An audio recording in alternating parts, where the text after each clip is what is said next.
Hello, and welcome to another edition of Thursday Talk. This week, the chapter under surveillance is Proverbs chapter 7.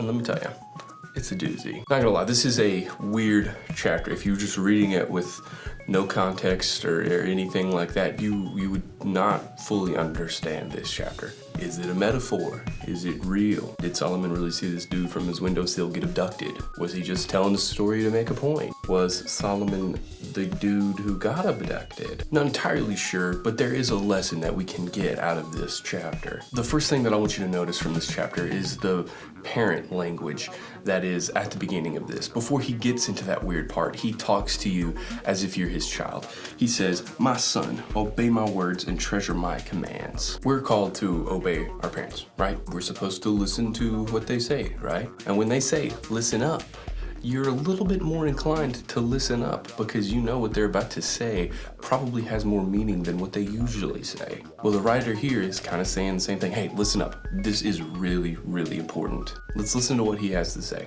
Here are some tips and tricks that I thought that might help you if you're ever in this situation. These tips and tricks will make more sense if you go ahead and read the chapter. So go ahead and read Proverbs 7 if you haven't. Number 1, travel in pairs when walking down the street.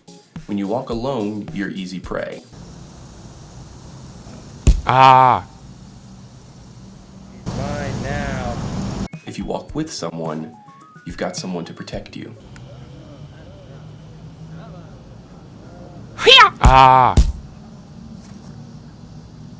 Tip number 2, wear sound-canceling headphones. I am loud and defiant. I love loud and defiant women. If you like to talk to tomatoes, If you can't hear the loud, defiant woman, then you aren't gonna have to worry about it. And the last one, let's say you don't have a buddy to walk with or sound-canceling headphones. Just run. I've got you in my grasp.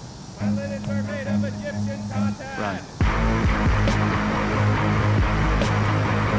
When she starts talking about all this sinful stuff, just run. So one of the great things about reading a proverb is we just had an event where the main study was from Proverbs.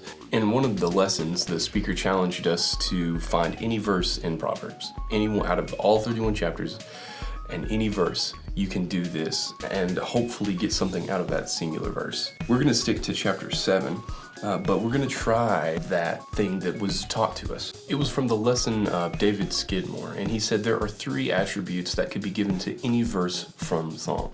1, your character. 2, relationships, or 3, words. And he did say that some might fall into more than one of these categories. So I'm gonna pick a verse from chapter 7. I actually already have it picked out because I think that it's actually a really good verse. Verse 25. We're gonna see which one it falls into. Don't let your heart turn aside to her ways. Don't stray onto her paths. So, does that fall under the character, relationships, or words category? I think that falls under the character category because it's saying your heart. It's your choice if you fall into her path. And so if you have a upstanding character, then you're probably gonna be able to withhold it yourself and not go onto her path. Skidmore also gave us something called the Proverbs Challenge. I would encourage you to try it. I'm gonna read it real quick, but there are 3 questions that you ask yourself and you challenge yourself to get through this. The first one is, when in your life have you experienced this to be true? The second question is, who is someone in your life who has modeled this truth? The third one is, reach out to that person and tell them exactly how they made you think of them.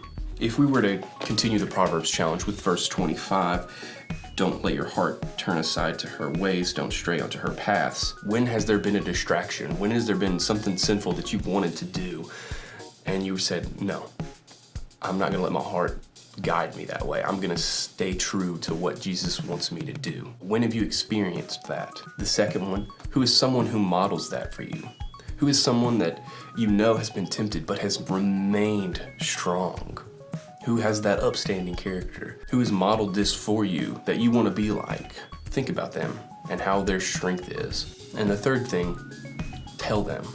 Tell them that they are an upstanding Christian because, they probably need encouragement. They would really appreciate it as well because it's good to know that people are being impacted by you. Look, next Thursday, I'm going to do a video similar to this because we are staying in Proverbs. What I want you to try to do is get ahead of the game. What I want you to do next week when we read from Proverbs is think about which of these verses do I want to talk about the attributes with? Which one of these talks about character, relationships, or words? And then which one of these verses can I do the Proverbs challenge with? And I really, really encourage you to do number 3. Number 3 is one of the hardest things to do because it's uncomfortable to talk to people sometimes. But out of all the uncomfortable things to talk about, being inspired by someone can really, really encourage them as well as encourage you and build your relationship with them. So keep that in mind. Thank you for joining this week. I hope you enjoyed the little skit or whatever. For those of you who are going back to school, be safe. Please always, keep your mask on, whatever.